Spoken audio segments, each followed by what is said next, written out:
हाय दोस्तों, पढ़ाई कैसी चल रही है? अच्छी ही चल रही होगी। यह मेरे ब्लॉग का 29वां दिन है और आप सभी दोस्तों को पता है कि हमने जो बिहार एसएससी का 100 दिनों का टारगेट स्टार्ट किया है, उसका आज 29वां दिन है। दोस्तों, हम सबसे पहले सुबह में पढ़ाई स्टार्ट करने से पहले हम सबसे पहले अपना नोटबुक में नोट डाउन करते हैं कि सुबह से लेकर के और शाम तक हमें क्या क्या चीज़ पढ़ना है। इससे होता क्या है कि जब पढ़ाई करने बैठते हैं तो हमें सोचना नहीं पड़ता है।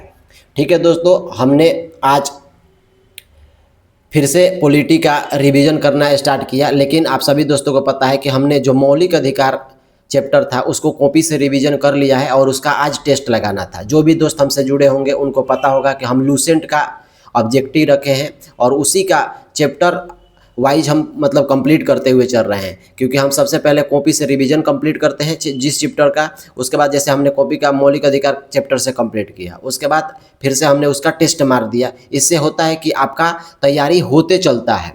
ठीक है दोस्तों, पॉलिटी कंप्लीट होने के बाद मैंने अपना कॉपी निकाला जिसमें हमने एंसेंट का कॉपी बनाया है दोस्तों, उसको रिवीजन करना शुरू किया। और आप सभी को पता है कि हम जो आज रिवीजन कर रहे थे उसमें कुषाण वंश के विषय में पढ़ रहे थे दोस्तों।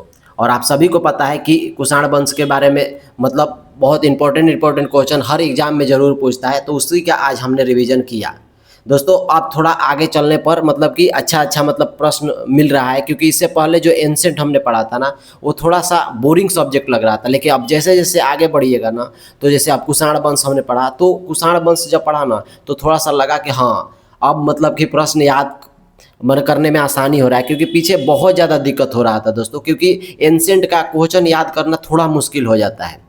ठीक है दोस्तों, तो हमने एंसेंट का कंप्लीट किया और कंप्लीट करने में थोड़ा सा समय लिया, और कंप्लीट जब हो गया दोस्तों तो उसके बाद आप सभी को पता है कि अभी हाल फिलहाल में ग्रुप डी का एग्ज़ाम होने वाला है। और उसमें हमने बताया है इससे पहले वाले हम ब्लॉग में कि दोस्तों उसमें 25 साइंस प्रश्न पूछता है। जिस वजह से दोस्तों हमने साइंस का पढ़ाई थोड़ा सा कम कर दिया था, तो सोचा कि नहीं एक माह के बाद परीक्षा है तो क्यों ना चलिए थोड़ा सा साइंस का भी रिवीजन कर लिया जाए। बिहार एसएससी के लिए भी हमको बहुत ज़्यादा फ़ायदा हो जाएगा, क्योंकि थोड़ा सा बहुत समय हो भी गया है हमारे मतलब साइंस पढ़े हुए। तो हमने दोस्तों साइंस का बायोलॉजी का बुक निकाला और बायोलॉजी को हमने पढ़ना शुरू किया।